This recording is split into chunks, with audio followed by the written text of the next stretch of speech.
Thank you all for coming out. This is great. I've been a big fan of the Goetta Institute ever since Drew named it. I didn't even need to see any programming. So yeah, thank you for coming out. We're going to do, a fairly casual conversation, a stroll through various parts of Jay's career and leading up to the piece we're going to start seeing this evening. So the story we're going to tell is going to start with in the early 70s in Nashville, which is an aspect of Jay's career not everybody here in Cincinnati is 100% aware of, I think. And something, but I think it is something that has sort of informed a lot of the pieces moving up. So I wonder if, Jay, you could maybe give us a little bit of a primer course on what Nashville was to you and sort of how you sort of fit into the music scene in Nashville in the early 70s. Well, that's easy. I didn't get into it. But I was, let's see, I was a student at the Rhode Island School of Design. I'm from Kentucky. There were some family problems that a dutiful Southern boy has to go deal with, and I lasted there for about 10 days. And I was listening to records back then, and I noticed that a lot of them were produced by the same person in Nashville, a man named Norbert Putnam at a studio called Quadraphonic Sound. One was the band had a song called The Night They Drove Up Dixie Down, and John Baez did a version of that. It was actually a kind of a hit. And a singer named Eric Anderson and Neil Young and all these people were recording at that studio, and I thought that was interesting, and it was just like a 5-hour drive. And I just went there, and I think I was 21, maybe 20. And there's kind of a notorious club there called the Exit Inn that was started by, who's become my best friend for 100 years, named Elsley Manier. And some people said, well, you should go by and see if you can play there. And I did, and I started to play there, and I was sleeping on couches, and it's hard to, this is not the nickel version, but the dollar version would take the rest of the time. So, I don't know, I did meet some people who would either be at the club or, you'd go in the bathroom and there'd be like John Hartford is peeing right next to you, and I don't know who people know who people are anymore, but I was there for a few months, and then I got a call from, do you know who Chris Christopherson is? He called me up, and I thought it was a joke. I thought somebody was going to joke on me. I said, who is this? And he said, this is Chris. I said, no, it's not. Who is this? He didn't know what to say. He said, it's Chris. And he had heard some demos I did and wanted to meet, And that was, there were other, it was a different time. There were people come be just lovely people that, people like Porter Wagner and even not right then, but Merle Haggard eventually, and believe me, I was not one of the boys. It was. I think those people liked me because I wasn't one of the boys. What I was doing was really nothing like what they were doing. But those mostly guys. Actually, I met John Baez did another record there. I did meet her, and Buffy St. Marie, and then they liked it, and it made me, a young man, feel good about that, But But it never, they would try to convince business people to get involved with me, and that became a bit of a thing there. Because I think, was it Chris or another songwriter named, Mickey Newberry, who was a great friend of mine. I think in the Nashville paper, he said, those fools on Music Row won't even listen to this stuff. And then occasionally I would meet some of those publishers and stuff, and they would say, hello, I'm one of the fools on Music Row. And I was, not, it wasn't like that. I wasn't like, oh, we're gonna do this and do that. But those guys, I did meet Norbert Putnam, and he wrote for his publishing company. I was paid $50 a week, and I could actually live on that. And then eventually Chris Christopherson wanted me to write for his publishing company, Roe Haggard. None of that ever worked out, ever. Well, like 10 years later, I think a song I did there. Do you know who Dan Fogelberg is? He's not among us anymore, I'm afraid, but we were friends. And he did a song of mine that became a hit. It did change my life, I have to say. So I had 2 little children. We were living on Main Street here by that time I was, and it was different than it is now. Called Go Down Easy, which was it was in the top 10 for like a year or something. And I understood why people were like climbing over each other to get a song on the charts, but that's the only one that's ever been like that. But some of those guys recorded my songs, and there are all kinds of interesting stories like that, but there's not time to do that. But that song or that moment in your sort of lifetime did eventually kind of seed for that one song, the funding and the things that kind of sort of catapulted this other phase of your career, which is the visual art side of things. I don't particularly separate those two. I was always doing visual art, even, when I was in Nashville, and they all felt like the same to me. And but the answer is yes. It did change a lot of things. I was. Did you ever go to a club? Not a carnival. Amusement park called Americana. Oh, heck yeah. Anybody? Know that? Oh my gosh. So I had a 4 and 5-year-old maybe in Simone and Ezra, and we would go up there, and they loved it. I thought, oh my God.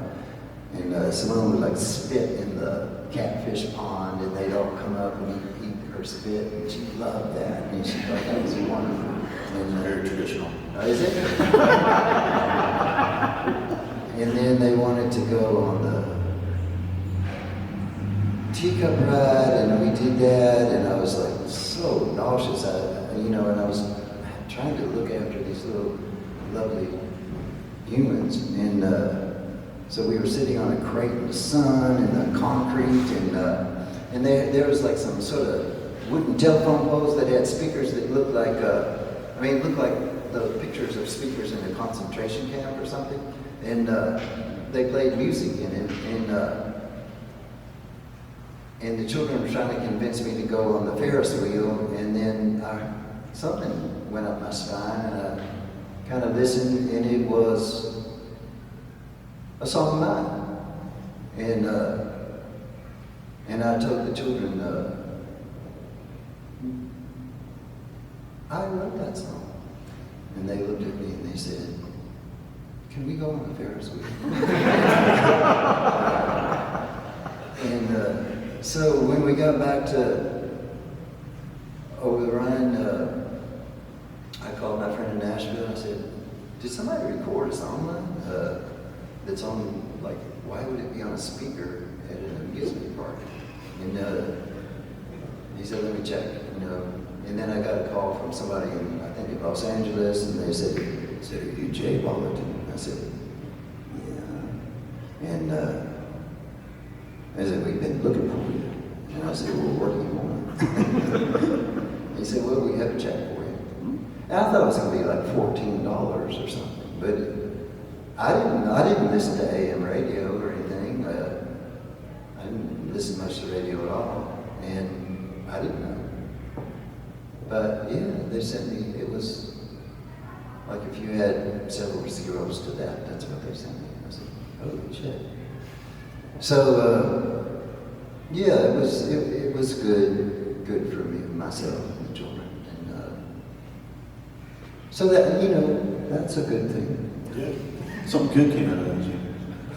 And the piece that you first came into my consciousness, yes, which just to make this about me a little bit, was that was the mechanical opera. Yep. And I also feel like that was a big piece for this town. I don't know if how those of you who were still in town then, but that was a really major and ambitious project. And I think you had this visual practice throughout your entire career. To me, that really solidified your visual style and flair, and like what you're sort of aiming for with your storytelling as well. Yeah. I have made attempts to combine music and visual arts as tools working towards a common piece. And I've had some mostly failures at that, but they were big failures, and it didn't bother me. And I mean, when the children were little, I had to figure out I couldn't just go out on the road and play coffee houses for $50 and free beer all over the country, It was just, I couldn't do that anymore. So I wanted to figure out how could I still do the practice of music and my work. And it seemed to have something to do with the theater, that one could be on a stage, that one could, because they had sets, you could design that, and you could somehow be on the stage and tell stories with music. And so I made several attempts to do that. And then you became involved also, because you were the curator at the CAC. And when I was working on a movie made out of woodcuts, all those things with the big stages and big sculptures, I'm kind of back at it now, but I was so tired after all that, and I wanted to make a little tiny piece, like right here, just made out of woodcuts, which woodcuts became a way for me to get along. That's another story. So I tried to make woodcuts sing to each other. I wrote a little, I didn't call it an opera, but so it was but I had met, when I did the mechanical opera, this rather famous English director became involved. It was a lovely man, we're still friends, and I think he thought I was kind of like a authentic American barbarian or something like that. And he actually produced the piece in Pittsburgh, and it was more than I could handle. Like people, singers coming in from Europe and all this stuff, and I disappeared for like a year after that. I was exhausted, and I just drove around through Utah and Wyoming and Montana, places like that. And I decided I'd like to do that, but just I want to do it like right here, not with all this folklore. And And that became, you know, that piece is still plays sometimes out there. But you kind of shifted from this like mammoth monumental scale physically to this other sort of mammoth monumental scale, which is like the size of your computer screen, but still is taking you multiple years to produce. And so nothing is kind of, when you're saying sort of small and working, these are still incredibly ambitious ideas that you're trying to achieve. I've never figured out how to do anything except that way. I mean, I grew up on a farm, and it became very clear, like you either fed the livestock or they die. You know, there's nothing mysterious about that. You know, and I've never figured out how to do anything any other way. It could be because I'm stupid, but Stubborn. stubborn. I've been accused of, yeah. So maybe actually now I pull up the slides, which is a way to kind of talk a little bit about the, is this how this works?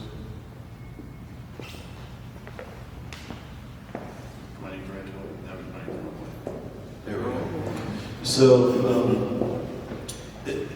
the idea of these wood cut films is not such an easy thing to wrap your head around unless you've seen one, and even when you've seen one, sometimes it still is a little mysterious as to how they are produced. But essentially, Jay is creating all of the elements for a film through his woodcut. Let me. That's actually, those are graphite drawings. Okay. But the first movie was made out of woodcuts, and they moved like woodcuts, you know, and that I imagined a woodcut would move, which is Action figure moves. no, you know, kind of very basic movement, and then I started this series of what I think of as movies that are like a trilogy of movies, and they're all called the Jack Lake Testament, like 1, 2, and 3. I'm working on 2 now. 1 was the woodcut movie. Number 2, I decided they should all be made differently. So number 2 is not sung. The first one was singing woodcuts, and it told unless you want me to, we shouldn't get into what they're about because that would take another day or two. But the second one was acted, so I had to figure out how to make drawings act in a way, and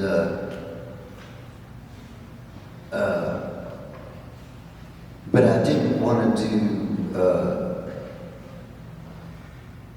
like those films like on Pixar and all that stuff. They're lovely things, but that's not what I want to do. You know, I wanted to make my drawings act.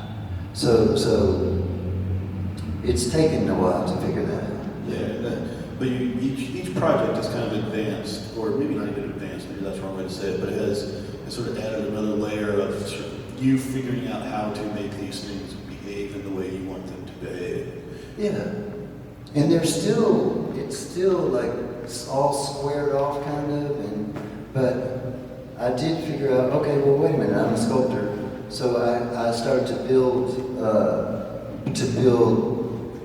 sets in which I could. Is there that slide of one side of a street?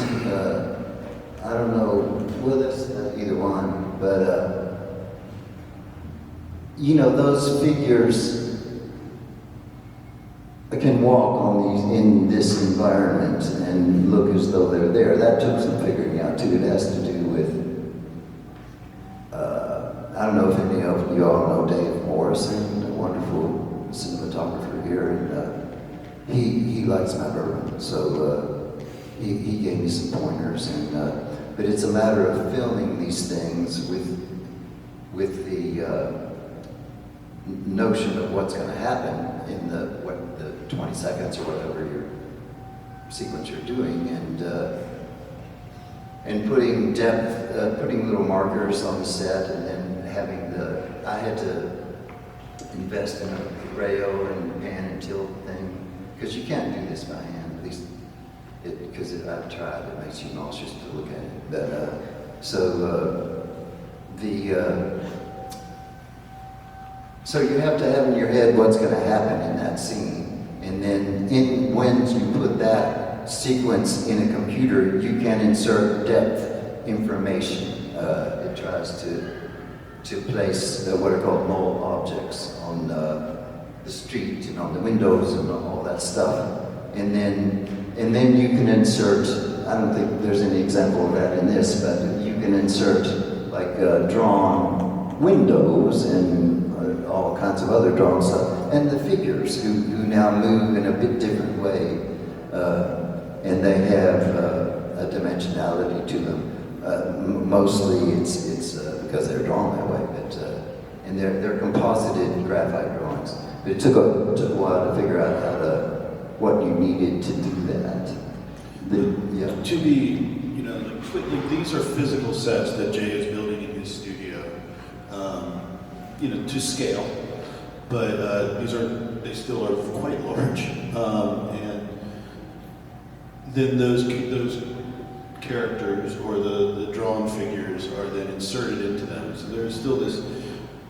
What I find really fascinating is, even though they present as digital animation or animation, they have this incredible physicality to it. I think it's because everything you're doing starts with a physical form. Well, I learned, there's this lovely Mexican essayist, writer named Ilan Stavitz. We did a movie together when I was first starting this process. He said, "Do you want to do a movie of my story?" And I had to learn how to do this, and I said, "Sure." And like after, it was like 4 years, and he was getting pissed off. But I said, "Well, you have to come here, because if you don't understand," it was only 23 minutes, but, and he understood when he got here, but he said that when I first sent pictures of this place that I was building in the studio, he said, "Oh my God, that looks like a real place." And I said, "It is a real place." So there is a kind of wish to place this imagery and these narratives in the world, but I've never figured out how to do it unless I make the world too. So it takes a while.